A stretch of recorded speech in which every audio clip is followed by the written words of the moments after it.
ईपैड जो बच्चों के नाम पुकारते हैं। ये कहानी है एक बेहद पुराने जंगल की सीमा पर बसे गांव वृंदा की।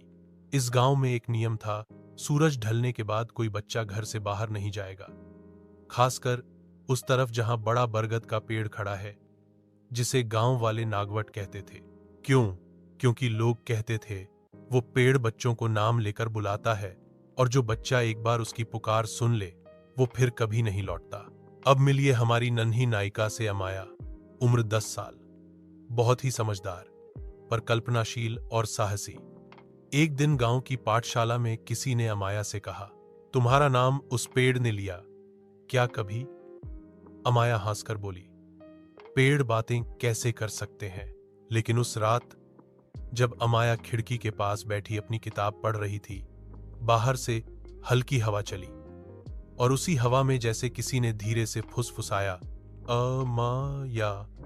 उसका दिल धक से रह गया। उसने बाहर देखा, हवा बिल्कुल स्थिर थी, लेकिन सामने जंगल के किनारे बरगद का पेड़ धीरे धीरे हिल रहा था, जैसे कोई उसे झूला झूला रहा हो। उसने मां से पूछा, मां, अगर मैं नाम सुनूं तो क्या जवाब देना चाहिए?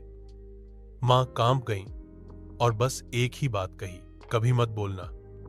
अगर वो 2 बार पुकारे और तुमने जवाब दिया तो तीसरी बार वो तुम्हें ले जाएगा। अगली रात फिर वही फुसफुसाहट, मां या। लेकिन अब की बार वो आवाज थोड़ा और पास से आई। अमाया डर गई। उसने तकिया कान पर रखा और आंखें बंद कर ली। तीसरी रात आवाज फिर आई, अमाया, मेरी दोस्त बनोगी?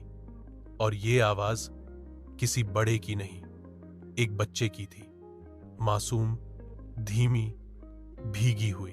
अमाया से रहा नहीं गया। उसने झांक कर बाहर देखा और आश्चर्यचकित रह गई। पेड़ के नीचे एक बच्चा खड़ा था, लगभग 10,011 साल का, बिल्कुल वैसी उम्र जैसी अमाया की।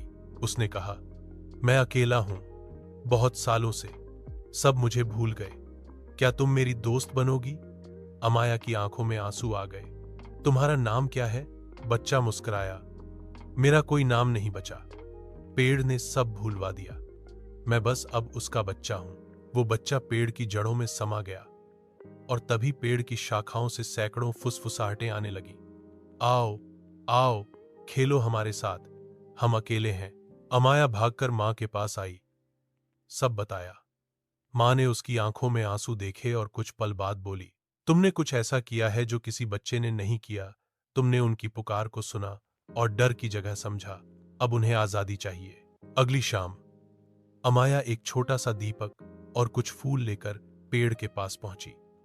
वहां खड़े होकर उसने कहा, तुम सब आजाद हो, तुम्हें अब और कोई डर नहीं, मैं तुम्हें भुलाऊंगी नहीं। पेड़ अचानक तेजी से हिलने लगा और उसकी जड़ों से हल्की नीली रोशनी निकली।